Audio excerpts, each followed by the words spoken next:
복장을 보니까 지난해 맥주 감사절 때 그때 느낌 아마 살리려고 그때 복장을 하신 것 같아요. 감사합니다. 그때도 은혜가 됐는데 오늘도 찬양 은혜가 됐습니다. 유대인들이 예수님을 계속해서 오해하고 예수님의 말씀을 오해하고 예수님께서 행하신 일을 오해하고 오해한 것에서 끝나지 않고 적극적으로 예수님을 대적하고 또 결국에는 이제 죽이려까지 하는, 예수님께서 오늘 그래서 따져서 그들에게 왜 나를 어찌하여 나를 죽이려 하느냐 그런 말씀까지 하시게 되는데 참 이상하지 않습니까? 예수님께서 그 많은 기적을 행하셨는데 보통 사람이라면 행할 수 없는 그런 기적을 행하셨어요. 오병이어의 기적이라든지 또 앉은 뱅이 평생 걸어보지 못한 사람을 걷게 하시고 또 물이 포도주 되게 하시는 일도 있었고 그런 수많은 기적들을 다 지켜보았는데 예수님을 존경하지를 않아요. 존경하지 않고 주님을 따르지 않는 것, 그것도 참 이상해요. 그죠? 사람이 얼마나 완고한지 사람이 잘 안 바뀝니다. 그게 예수님의 말씀 중에 뭐 독이 되는 말씀을 하신 적이 없어요. 악한 말씀을 하시거나 또 무리들을 섭섭해하게 하는 그런 말씀이 아니라 다 좋은 말씀, 은혜로운 말씀, 다 잘 되라고 하는 말씀, 나를 믿고 구원을 받고 영생을 얻으라는 말씀, 어둠에 다니지 말고 내가 세상에 빛이니 내게 오라고 하신 말씀. 근데 주님을 믿지 않을 뿐만 아니라 적극적으로 대적하고 죽이려고까지 하는 그런 상황이 되는 것을 보면서 왜 이렇게 사람이 자기 불신에 빠져서 헤어나오질 못하는 걸까? 이제 그런 생각을 하게 되는데 여러분 그 이유가 무슨 이유 때문에 그렇겠습니까? 왜 이 유대인들, 오늘 유대인들이 이제 나와요. 15절 말씀 보니까는 많은 유대인들이 예수님 앞에 나왔는데 그래도 끊임없이 이 사람들 주님 앞에 등장하는 것은 그래도 뭔가 그 마음속에 갈급함이 있는 건 사실인 것 같아요. 뭔가 그래도 진실을 알고자 하는 그런 갈망이 있는 것은 사실인 것 같습니다. 그래서 지난주에 말씀에도 나왔지만 우리 밝히 얘기하셔서 당신은 누굽니까? 계속해서 묻지 않습니까? 도대체 당신은 누구십니까? 우리가 기다리는 그분 맞습니까? 그런 질문을 끊임없이 하면서 확인하려고 하는데 그런데 그때마다 주님께서는 당신이 누구신지 숨겨놓고 얘기하신 것이 아니라 공개적으로 얘기를 다 하셨어요. 내가 하늘로부터 온 생명의 떡이라고도 말씀하시고 근데 또 그 말씀을 하시면 또 그것은 믿지를 않아요. 근데 예수님을 그렇게 믿지 못했던 여러 가지 이유가 있는데 지금 이제 1장부터 우리가 오늘 7장까지 읽었는데 이 7장까지에서 드러난 사람들이 주님 앞에 나왔으면서도 불구하고 그들 마음속에 갈급함이 있음에도 불구하고 신앙에 이르지 못하는 몇 가지 이유, 7장까지 오면서 드러난 몇 가지 이유가 있습니다. 기억나실 거예요. 그 첫 번째 이유는 뭡니까? 예수님의 출신의 문제. 예수님께서 갈릴리 가난한 목수의 아들로 오신 것. 그게 뛰어넘지 못하는 이 유대인들의 발목을, 영적인 성장을 하지 못하도록 하는 그런 문제가 되었습니다.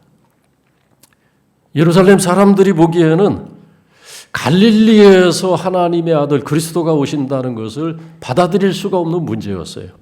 그러니까 2000년 전에 유대 사람들도 그 지방색이라는 것이 굉장히 강했던 것이 분명합니다. 오늘 우리도 그런 문제가 있지 않습니까? 그걸 받아들이질 못한 거예요. 갈릴리 사람이라는 것. 몇 주 전에 미국에서 목회하는 후배 목사한테 전화를 받았는데 뜻밖의 얘기를 합니다. 그분은 미국에서 신학을 공부를 다 마치고 또 개척을 해서 목회를 아주 지금 잘 하고 있습니다. 교회가 많은 사람들이 모이고 또 많은 사람들에게 전도하고 특히 이제 유학생들이 그 교회에 많이 와서 복음을 받아들이고 그렇게 교회가 부흥 중에 있는데 무슨 기도 부탁을 하냐면 전화를 해서 서울의 모 교회 담임 목사님이 은퇴를 앞뒀다는 거예요. 올 연말에 이제 정년이 차서 은퇴를 하게 됐는데 곧 이제 청빙 과정을 밟게 될 거랍니다. 그러면서 이분이 이제 저한테 기도 부탁을 하는데 그 교회에서 찾는 후임 목사 조건에 자기가 딱이라는 거예요. 자기 조건이 딱. 그걸 어떻게 알았느냐? 아직 청빙 공고도 안 난 것 같은데 그랬더니 아마 그쪽에 무슨 지인이 있는 것 같아요. 그래서 내부적으로는 교회 안에서 당회에서 합의를 본 게 있대요. 이런 조건이 맞는 분을 우리가 우리 교회 담임 목사로 청빙을 하자. 근데 그 합의 조건이 뭐냐? 그러면 그 내부적으로 한 그 가이드라인이 뭐냐? 그랬더니 두 가지를 알려주더라고요. 그 교회에서 이런 조건에 걸었는데 거기에 자기가 딱이라는 거예요. 그래서 목사님 기회 되시면 그 교회 목사님이나 장로님들한테 전화를 좀 걸어주십시오. 이런 사람 지금 저기서 미국에서 목회 잘하고 있다. 근데 안타까운 것은 제가 그 말한 영향력이 없다는 거. 그분이 이제 전화를 잘못한 거예요, 저한테. 제가 이제 단지 총회에 있었으니까 뭔가 거기 연결이 좀 되어 있지 않을까 그런 생각을 한 것 같은데 제가 그런 영향력은 없는데 하여튼 저한테 그러면서 두 가지 그 교회에서 정한 방침이 있는데 조건 방침이 있는데 외부적으로는 노출을 안 하고 내부적으로만 갖고 있는 그 기준이라는 거예요. 그게 뭐냐 이제 저도 호기심이 발동을 해서 혹시 나도 맞을지 모르겠다 싶어가지고 물어봤어요. 그랬더니 목사님 그 교회 창립한 분들이 충청도 분들이래요. 충청도 분들. 우리 충청도 계시죠? 그래가지고 후임 목사는 충청도 지역 사람으로 그래야 우리 교회 정서에 이 소통이 잘 되지 않겠느냐. 그런 이제 충청도 또 하나는 미국이든 유럽이든 영국이든 유학을 한 목사, 유학을 해서 외국 경험을 한 목사. 그 조건을 일단 우리가 충족된 사람 가운데 뽑자. 내부적으로 그런 합의를 봤다는 거예요. 근데 거기에 자기가 딱이에요. 충청도에다가 그리고 자기가 또 미국에서 박사학위까지 했지. 그러니까 이분이 거기서 보람있게 재밌게 그렇게 은혜 중에 목회를 하고 있으면서도 고향이 그리운가 봐요. 자꾸 서울로 오고 싶은 생각이 있나 봐요.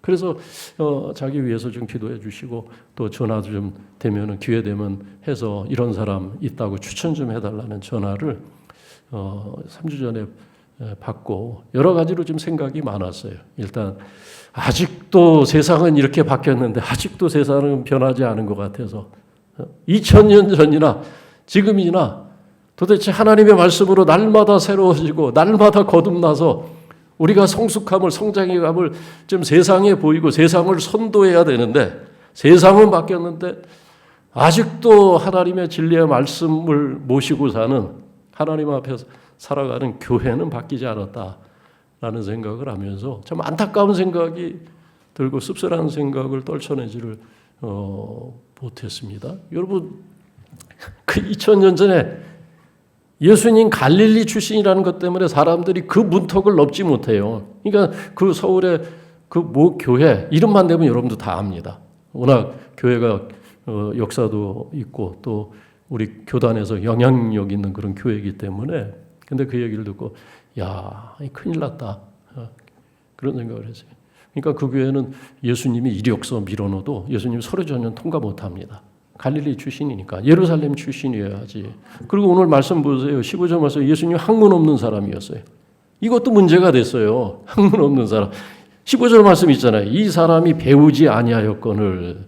그러니까 예수님께서 배움이 없는 분이었기 때문에 예수님의 말씀이 아무리 금과 옥조 같은 그런 귀한 말씀이어도 그게 귀에 들어오지 않은 거예요. 귀에 적어도 박사학위 정도는 있어야지. 아니 박사가 아니면 그래도 석사라도 외국에서 하셨어야 예수님께서 하시는 말씀이 좀 귀에 들어오고 마음에 와닿을 수 있는데 이 사람들은 그런 편견을 갖고 있어요. 지역적인 편견 또 이 학문이 없다는 것. 또 예수님께서 영생에 대해서 말씀하신 것도 앞에서 문제가 됐어요. 사람들은 하나님을 믿는다고 하면서 또 영생은 믿지 않아요. 그러니까 사람들이 바라는 은혜와 축복은 다 이 세상에서 누리는 것들이었습니다. 그래서 예수님께서 내가 하늘로부터 온 생명의 떡이니 내게 오는 자는 죽지 아니하리라 그 말씀하셨잖아요. 그죠? 그것도 문제가 됐었잖아요. 그래서 사람들이 이해를 못해서 사람이 다 죽는 인생이거늘 아브라함도 죽었고 선지자들도 다 죽었거늘 어찌 죽지 않는다고 하느냐. 그러니까 신앙은 있는데 하나님을 섬기는데 영생을 믿지 않는 사람들. 오늘도 교회 안에 그런 분들이 있을 수가 있어요. 예수는 믿는데 주님은 믿는데 영생을 믿지 않는 사람이 신앙을 통해서 변화는 되는 것을 믿는데 그리고 세상에서 평안을 누리고 복을 받는 것을 믿는데 영생을 믿지 않는 것. 그런 분들이 충분히 있을 수가 있습니다. 그 사람들은 자기가 설정해 놓은 그 울타리 안에 갇혀서 예수님께서 말씀하신 그 밖의 것을 말씀하시면 그걸 받아들이질 않는 겁니다. 그 문제가 있었고 그렇기 때문에 주님의 말씀을 믿지 못하고 회심을 못하고 그리고 또 하나 중요한 문제가 있었습니다. 불신의 중요한 또 하나의 걸림돌이 되는 것이 있었는데 그것은 뭐냐면은 예수님께서 율법의 파괴자라고 생각을 했어요. 그리고 왜 예수님께서 율법에 자신들이 그렇게 유대인들이 그렇게 중요하게 생각하는 그 율법을 예수님께서 파괴한다고 생각을 했냐면 예수님께서 안식일을 여러 번 안식일 규정을 깨는 것을 보면서 유대인들은 예수님께서 안식일을 지키지 않니 저는 하나님께로부터 온 자가 아니라 죄인이다. 그렇게 여겼어요. 우리가 지난주에 묵상했던 말씀 그 요한복음 9장에 그게 이제 앞으로 읽은 말씀인데 우리가 공교롭게도 이번 달에는 주일에도 요한복음을 읽게 되고 매일 성경도 요한복음이 3월 달까지 본문의 말씀이거든요. 그래서 이제 겹치는데 지난주 읽었던 말씀을 보니까는 그때도 눈먼 자를 예수님께서 고치셨을 때 그날이 또 하필이면은 이 예민한 안식일이었습니다. 그 사람들이 또 문제를 삼은 거예요. 그 5장에서도 베데스다 물가에서 38년 된 병자를 일으켰을 때도 그날도 예수님께서 뭐 안식일을 일부러 택해서 그런 건 아니고 하필이면 그날 안식일에 그곳에 가셨다가 그를 만나서 그를 불쌍히 여기시고 보게 하시고 일으키신 건데 그때도 그것이 문제가 됐는데 9장에서도 저가 안식일을 지키지 않는 것을 보니 죄인이다. 하늘로부터 온 자는커녕 죄인이다라고 그렇게 주님을 매도를 했습니다. 그래서 이 안식일 문제가 불신의 중요한 이유가 되었습니다. 근데 오늘 예수님께서 그런 그들을 앞에 마주하시면서 그들을 책망하십니다. 그들의 무지, 오해, 편견, 교만, 형식주의. 여러분 24절 말씀 보세요. 이건 형식주의에 대한 비판이죠. 예수님 외모로 판단하지 말고 공의롭게 판단하라. 외모로 판단한다는 것은 어떤 것입니까? 율법의 규정만 따지지 하나님께서 왜 그 율법을 자기 백성들에게 지키라고 주셨는지 하나님의 마음을 읽지를 못한다는 거예요. 그 율법을 자기 백성에게 지키라고 주신 하나님의 뜻을 너희가 생각하지 않는다는 거예요. 17절 말씀 사람이 하나님의 뜻을 행하려 하면 하나님의 뜻을 행하려고 해야 되는데 자기 영광만 구하고 18절 말씀 보니까 자기 영광만 구한다는 것은 자기 의만 나타내는 거예요. 내가 이렇게 경건하다. 내가 이렇게 율법을 잘 지킨다. 그래서 자신들의 기준에 맞지 않는 사람들은 율법을 어겼다고 생각을 하고 그리고 배척하고 대적하는 것. 이들의 그 모습을 예수님께서 오늘 아주 신랄하게 그렇게 비판을 하십니다. 그 가운데서 율법을 지키는 자가 없다.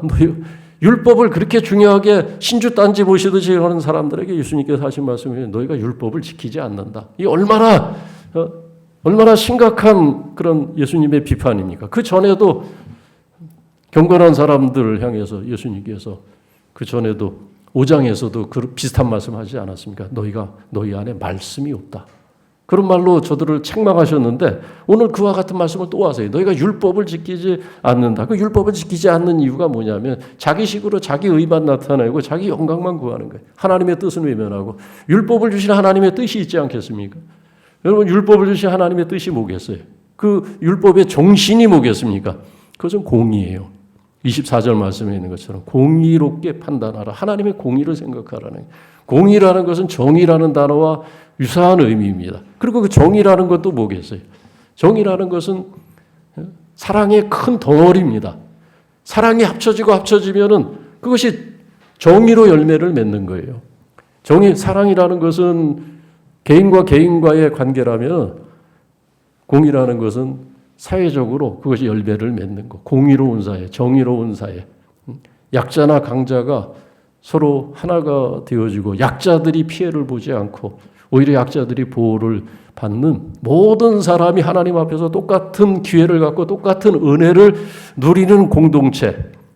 그 공동체가 바로 공의로운 공동체이고 정의로운 공동체입니다. 그래서 어느 율법사가 예수님 앞에 나와서 라비어, 율법 중에 가장 큰 율법이 무엇입니까? 라는 그런 질문을 했을 때 예수님께서 하신 대답을 기억하실 겁니다. 어떤 대답을 하셨죠? 율법의 가장 큰 것이 무엇이라고 얘기했습니까? 사랑이라고 얘기하셨죠. 사랑이다. 하나님 사랑하고 내 이웃을 사랑하라. 사랑하는 자는 율법을 이루는 것이다. 로마서 13장 8절 말씀, 남을 사랑하는 자는 율법을 완성한 자라는 거예요. 그래서 사랑은 율법의 완성이니라라고 했습니다. 근데 오늘 얼마나 아이러니합니까? 얼마나 위선적이에요? 얼마나 모순입니까? 율법을 지키라고 하면서 안식일에 불쌍한 사람을 살려낸 것, 불쌍한 사람을 도운 것, 그것을 죄 주겠다는 거예요. 그러니까 이게 문제가 되지 않습니까? 몇 년 전에 이와 비슷한 사례 우리 생활 반경에서 일어났는데, 아니 이런 일은 흔하게 일어납니다. 응급 환자를 수송하던 응급차가 급하게 병원으로 응급 환자를 이송하는 과정에서 택시와 접촉사고가 발생을 했어요. 택시가 문짝이 긁히고 택시가 이제 피해자가 됐는데, 그 택시 기사가 내려서 경찰을 부르고 급하게 병원으로 이송하던 그 응급차를 가로막고 먼저 이 조치를 하고 사고 수습 조치를 하고 해결을 하라고 이렇게 차를 가로막았었습니다. 출동했던 경찰도 도로교통법을 어긴 그 응급차 운전수의 신원을 줬고 그것을 그 현장에서 처리하면서 그 응급 환자를 이송하는 것을 지연을 시켰어요. 무려 10분이나 지연을 시키는 그런 일이 있었습니다. 택시기사가 고집을 해서 그 기사가 이 환자 지금 시간을 총각을 다투는 상황이라고 아무리 설명을 해도 먼저 선수습을 요구를 했습니다. 그래서 결국은 10분이 지체가 되고, 그리고 사고 수습 후에 조사를 현장에서 끝내고 병원의 응급실에 갔는데 이송되던 그 응급 환자가 병원에 도착을 했을 때 이미 사망을 하는 그런 일이 일어났습니다. 여러분, 도로교통법을 어겼다는 것, 법은 법이에요, 그죠? 근데 그 도로교통법을 지키기 위해서 그 법을 따져가면서 응급차가 가지 못하도록 가로막아선 것, 법의 정신이 뭐겠습니까? 법의 정신은 결국 사람을 살리자는 것 아니겠어요? 우리가 함께 살아가는 이 사회의 질서와 정의를 지키는 것, 그것이 법의 정신인데 그 법의 규정을 가지고 사람을 살릴 수 있는 기회를 날려버린 겁니다. 이런 일들은 굉장히 많아요. 여러분, 소방 공무원들이 긴급 출동을 할 때, 요즘은 이제 법이 2년 전에 그 개정이 됐어요. 소방 그 응급차 도로교통법이 개정이 된 걸로 알고 있습니다. 이런 일들이 하도 많아가지고 소방차를 운전한 일구 대원들이 응급 출동, 긴급 출동을 할 때 그 전에는 신호등 위반하고 과속한 것 때문에 과태료 처분을 받는 일들이 비일비재했었습니다. 또는 좁은 골목에서 불법 주차된 차들 때문에 진행을 하지 못하고 어쩔 수 없이 그 좁은 공간을 빠져나가느라고, 그래서 사고 현장에 출동을 하느라고 재물의 손괴를 가할 수밖에 없는, 그것을 감수하고 진행을 하다가 나중에 그 피해에 대해서 손해배상을 소방공무원이 개인적으로 부담을 해야 되는 그런 일들이 자주 발생을 했습니다. 그래서 이분들이 임무 수행을 해서 출동을 할 때 늘 그 부담을 갖고 있대요. 도로교통법을 지키는 것과 또 긴급 출동하는 그 임무를 수행하는 것 그 사이에서 늘 긴장을 하고 부담을 갖고 있는 그런 일들이 굉장히 많았습니다. 여러분 이와 같은 비슷한 일이에요. 그게 율법의 본질, 사람을 살리고 사랑을 실천하고 그리고 하나님의 공의를 세워가는 그 율법의 큰 본질과 틀을 이해하지 못하고 안식일을 단지 아무 일 하지 않는 것, 아무 일도 하지 않는 것으로 안식일을 잘 지킨다고 생각하는 사람들. 그러나 그것은 안식일을 주신 하나님의 의도를 외면한 그런 일이라는 거예요. 그래서 그런 뜻에서 너희가 이 사람의 외모를 얘기하는 것이 아닙니다. 율법의 형식을 얘기하는 거예요. 율법의 형식으로 판단하지 말고 율법의 본질인 공의로 판단하라. 그 말씀을 한 겁니다. 생각을 해보시기 바랍니다. 하나님께서 모세를 통해서 율법을 주셨을 때 그 율법을 받아들고 이스라엘 백성들이 기뻐했다면은 이스라엘 백성 가운데서 어느 계급이 가장 그 율법 앞에서 그 하나님이 율법을 주신 그 의도를 잘 이해하고 가장 환영하고 그 율법을 기뻐했을 사람들이 누구였을까요? 한번 생각을 해보시기 바랍니다. 누구겠어요? 자본가들은 공장을 매일 돌려서 어떻게 해서든지 많은 물건을 만들어내서 이윤을 최대로 해야 되는 산업혁명 당시에는 그랬어요. 주일이라는 것이 없었어요. 그래서 어린아이들도 그 공장에다 투입이 돼서 노동력을 확보하는데 수단이 됐었다고 그러죠.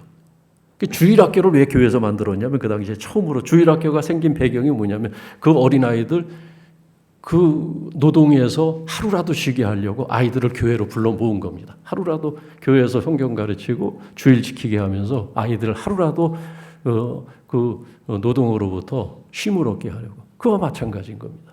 그래서 이 안식일을 지키라, 안식일을 거룩하게 지키라, 아무 일도 하지 말라, 남종과 여종에게도 일을 시키지 말라는 그 말씀, 가장 누가 기뻐했겠어요? 종들이죠, 종들. 낮은 계급들. 왜냐하면 종들은, 남종이나 여종은 쉬는 날이 없는 계층이에요, 사회적으로. 그러니까 하루 쉬라는 것은, 하루 아무 일도 하지 말라는 것은 복음이에요, 그들에게는. 그죠? 심지어는 짐승에게도 일을 시키지 말라. 하나님께서 안식일을 제정하신 일은 당신을 위해서 그러신 것이 아니에요. 하나님은 아쉬운 것이 없는 분입니다. 당신 자신이 무슨 영광을 거두시기 위해서 그러신 날이 아니라 하나님 앞에 나와서 예배하고 그날을 거룩하게 지킴으로 쉼이 없는 백성들, 가난한 백성들, 낮은 계급의 백성들, 그들에게 자유와 안식과 쉼을 주시기 위한 하나님의 은혜의 수단이 율법이라고 할 수 있습니다. 근데 본말이 전도된 거예요. 본말이. 단지 그 아무 일도 하지 않는 거기에 꽂혀버린 겁니다. 그러니까 그것은 외모로 판단하는 거죠. 그 규정을 주신 하나님의 마음, 하나님의 긍휼의 마음, 사람을 살리고자 하는 그 하나님의 뜻은 묻어둔 채 지금 안식일을 어겼다고 주님까지 벌 주려 하고 있는 이들의 모습을 보면서 너희가 사실은 율법을 지키지 않는 자들이다 라고 주님께서 19절에서 말씀을 하고 계십니다. 그리고 어찌하여 나를 죽이려고 하느냐라고 말씀하고 있습니다.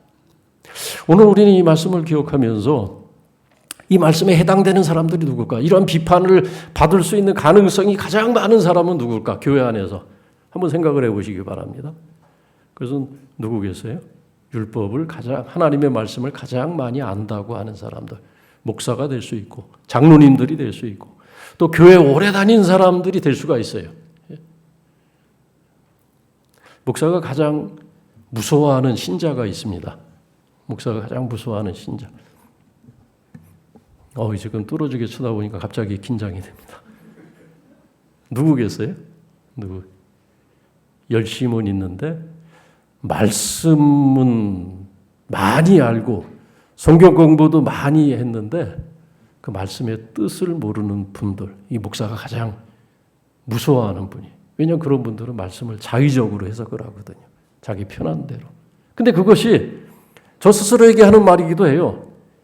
목사도 하나님의 말씀을 그 본질을 놓쳐버리고 말씀에 그냥 껍데기만 알고 있으면 하나님의 말씀을 통해서 자기 주장을 끊임없이 펼칠 수가 있어요.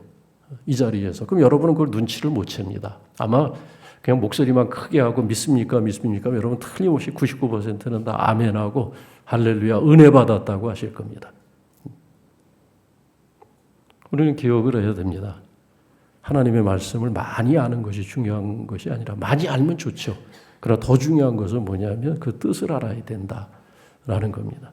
그래서 외모로 판단하지 말고 공의롭게 판단하라 하시는 말씀은 고집스러운 자기 아집에 빠져서 자기 영광만을 구하고 하나님의 뜻을 외면한, 지금 하나님의 뜻을 외면하고 있다고 너희는 주님께서 그들을 책망하시는 겁니다. 17절 말씀. 자기 영광만을 구한다.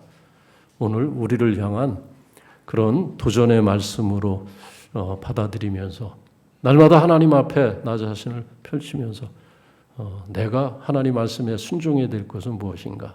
누가 이 하나님의 말씀을 어기고 있나? 지금 유대인들은 하나님의 말씀을 통해서 다른 사람의 허물을 찾고 있어요. 여기서부터가 잘못된 겁니다. 다른 사람은 그 사람의 몫입니다. 그 사람의 몫에 내가 참여할 권한이 없습니다. 하나님 말씀 앞에서 나를 살피면 돼요. 나를 살피면. 그러고 날마다 하나님 말씀으로 내가 변화되어지고 내가 자라게 되는데 자신은 살피지 않고 율법을 안다고 해서 그 율법의 조항을 가지고 주님을 불신하는 것, 우리 주님께서 그것이 얼마나 어리석은 것인가를 오늘 말씀을 하고 계십니다. 오늘 말씀 보면서 기억하시기 바랍니다. 율법의 본질은 공의고 사랑이다라는 것 기억하시면서 오늘도 우리를 향하신 하나님의 뜻, 오늘도 우리에게 말씀하시는 그 하나님의 말씀으로 변화를 받고 그 말씀 가운데 열심을 내고 그리고 그 말씀으로 자신을 살핌으로 하나님을 아는데 함께 자라가시기를 바랍니다.